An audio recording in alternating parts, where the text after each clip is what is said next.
1140 The Fan. Talkin Money! And we're back to Talkin Money. And here's Jeff Tarbell. Right. How you doing? Everybody out running out and getting their junk silver now? John's looking at his wall. I see those coins are after 65. That's not going to be any good for you. But it is a thought that if you you were mentioning that some family member left you some coins and it was a handful or so, but you might look through those coins and see if any of them are pre-65. Because John was asking me during the break, does the face value of the coin have anything? So if you get a 50-cent piece that's silver, is the face value on the coin has no relationship to the value. It's the value of the silver in it. And so typically, like I said, they're about 71%, if I've got that right, 71% silver. So you take the weight of it times about 0.71, then you take that times the value of silver, and that's the value of the coin. That's what you would barter it for or trade for if you were going to sell it, not the face value of the coin. Just like you see the golden eagles, they're the Canadian ones that are made. They're a $50 or $100 coin. So that's the minimum value they're ever worth, but they're worth whatever the weight in gold is. It could be $1,500 in gold, but so the face value of the coin has nothing to do with the actual intrinsic value of the metal in it. So if you look through, if you've been storing quarters or coins for a long time, go through and look for the pre-65 stuff. Pull them out because they're worth more than the face value. We did get a winner to our quiz question at 339-1140, and I already forgot. Oh, the airplane. So 100 seats on an airplane theoretically. So let's break it down. You said 49 seats were gas. 29. Oh, 29 seats were gas. 29 okay. seats are fuel. All right. 20 seats go to the salaries of the folks working the plane. Okay. 16 seats go to the ownership cost of the plane. Buying the plane or financing it. Okay. 14 seats cover government fees and taxes. Okay. 11 seats cover maintenance. Okay, that's good. I'd rather see more seats to maintenance, but that's just me. Go ahead. I was thinking the same thing. And we have 11 seats. 9 seats that cover other. I'm not exactly sure, but all the miscellaneous items that go in there. Yeah, and other was like one of the items that's in other, which surprisingly is like the meals for the first class, the sodas and those kind of things too. That's all considered other. Yeah, everything from catering, soft drink you get free on most, but not all. Yeah. Okay. So we're down to not very many seats left. So we're 4 or 5 seats that cover the profit, or what?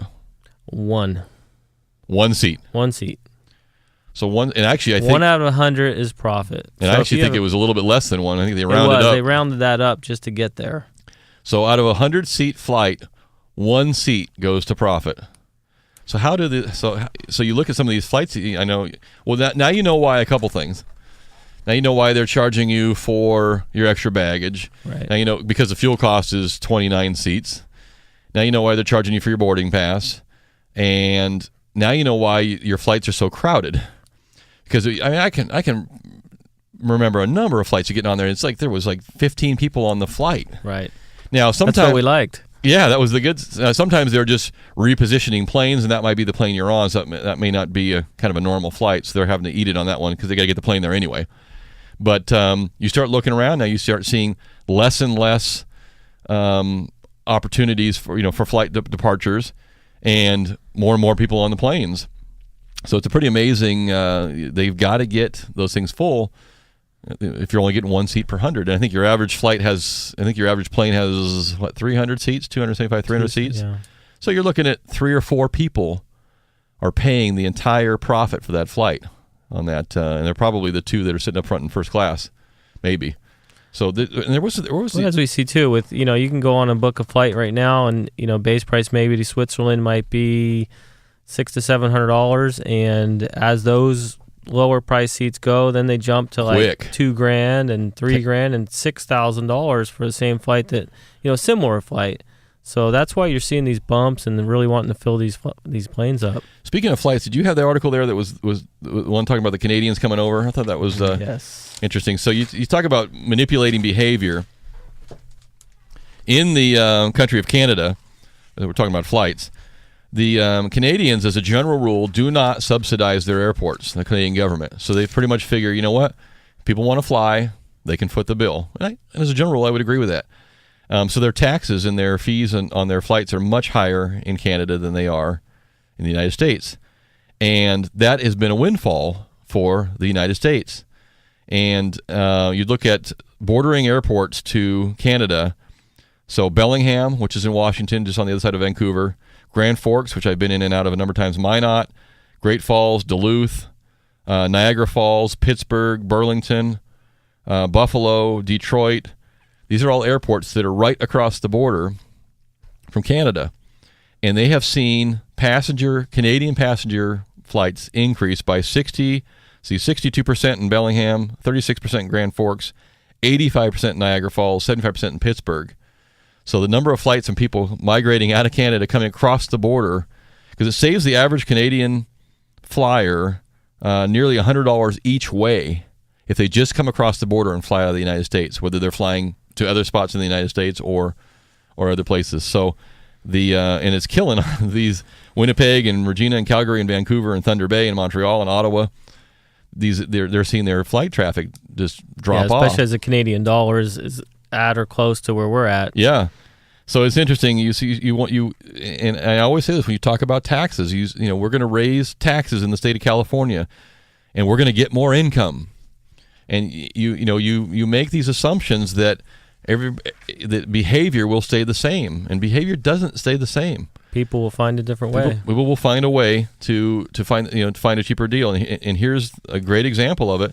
And I'm not blaming the Canadians. Didn't do anything. Well, we actually subsidize our airports here in the United States to fair amounts, so we're able to keep those costs down and keep some of those taxes off.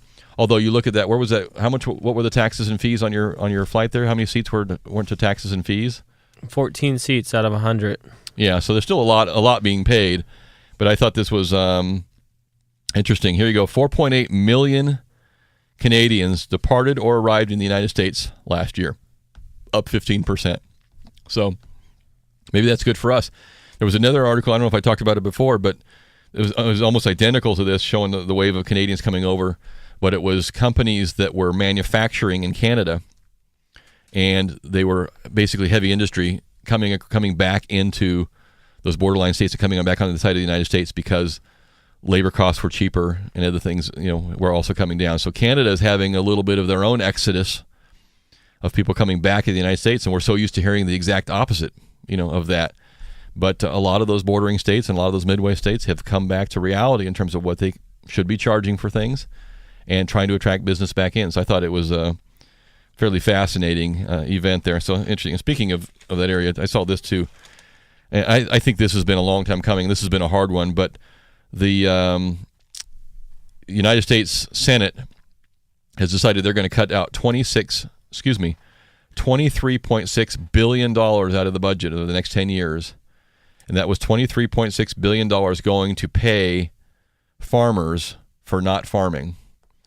And if you've listened to the show for a number of years, I at one time owned or inherited a farm in North Dakota. My mom and my brother and I had about 1,000 acres that we'd inherited from our family.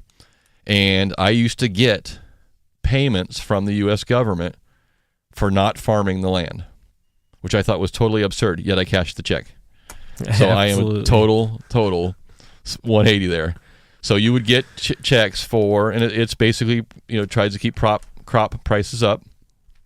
Just like we had the discussion here on the wines in California, people stopped growing grapes because the prices went down. They weren't paid to not grow; they moved their crops to other crops. But if you look back in the Midwest, particularly Iowa, Illinois, Nebraska, Kansas, the Dakotas, Ohio, Texas, California, even there is a lot of money being paid to farmers to, I think it's called fallow their ground, which basically means don't create more crops so we bring the prices down for everybody and screws up everybody. So it's not really a real world, right? If you're being paid not to farm, then, well, that's going to come to an end. $23.6 billion in farm subsidies will be phased down over the next 10 years. Yeah. So if you haven't been farming, now you get to get back to work. It's a little tough, huh? Well, it's not really like that. What ends up happening is if you have a 1,000-acre farm, maybe you put 250 acres out of service, which is really you should do anyway because it helps the kind of the soil renutrient itself. But you get paid for not having that section out of it. So it just shows you the kind of the change in the times. And this is not, by the way, a Republican or Democrat. There's people, or both sides are on both sides. This is a state by state fight now. People trying to keep their processes. But I think this, and I've said it even when I was getting the checks. This is ridiculous. I mean, this is one of those things we cannot. So they're controlling supply and demand. That's exactly what they're doing. Controlling supply and demand to keep the prices up. It's kind of like the banks are doing with the housing market. Exactly. Hey, that's it. I didn't even get to the guy who got $14 million for turning in Bank of America. We'll talk about that next week as well. And next Saturday, I've got one of our new home builders coming in next Saturday to talk about kind of their life in the world of a new home builder, which has not been real rosy, but we'll see how that's changing and what maybe that'll bring to the market. I still don't understand why new home sales aren't taking off more. It's changing. I was at a symposium the other day, and it's changing. Is it good? They're smiling a little bit. A little bit, yeah. At least you can see their teeth again. So we'll have that next Saturday. That's it for this edition of the Talkin Money. You can find this on the podcast. You want it either on the Facebook site or jefftarbell.com. His name's John Fodorero. My name is Jeff Tarbell. We'll see you next Saturday, everybody. Have a great week. Be cool. Aloha. Talkin' Money.